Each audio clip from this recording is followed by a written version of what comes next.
Hey guys, what's happening? Badge 3D here. Welcome back to the channel. Guys, I'm just out in the workshop today and I had this thought. I thought I really want to run people through the process of how I actually finish my 3D printed props, as I've had so many questions around that. So what I've decided is I'm going to make a 3-part series on how I do my end-to-end processing, finishing, bodywork, sanding, painting, gap filling, whatever you want to call it, on how I finish those props. So this is going to be number 1 in that series. All right, so you've sliced the model up on your slicing software, i.e. Simplify 3D, Cura, or Slicer, and now you've printed it out and you need to actually join it together. I'm going to show you how I do that.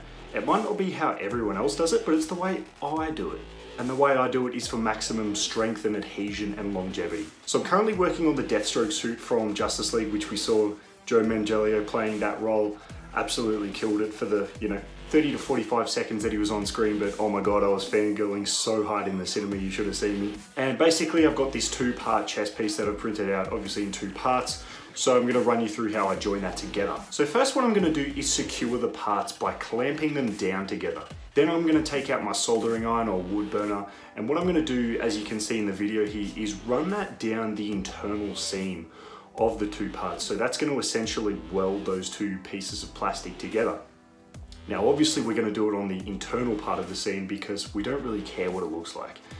You're not going to do this on the outside because it's going to ruin your prop. Sorry, I know it's common sense, but for some people I do have to say it. Now after the seam cools down and it's hardened, what you can do is flip that over, grab out your super glue and run that inside the external seam on the front and basically just fill it all up with that super glue until it's nice and strong and secured. Now super glue is actually a really effective seam filler because not only does it glue it together and strengthen the bond and the adhesion between the 2 parts, but it actually sands back really well. If you find that you don't have enough super glue or you might have to use too much super glue between seams, you can also use a lightweight bog or a wood filler, and you can get those from your local hardware store. In Australia it's called Bunnings Warehouse. I think you can get all that stuff from Walmart over in the USA or wherever you get it from.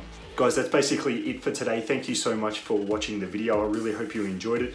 If you did, please leave a like and subscribe to the channel. If you didn't, please leave me a comment, but be constructive in your response as to how I can be better in my videos, my presentation in the future. All right, that's enough talking from me. Go get your parts printed out and glue them together. I'll have the second part of this series out in no time and we can continue the process from there. Have a great day, week, month, or year. And remember, Badge loves you.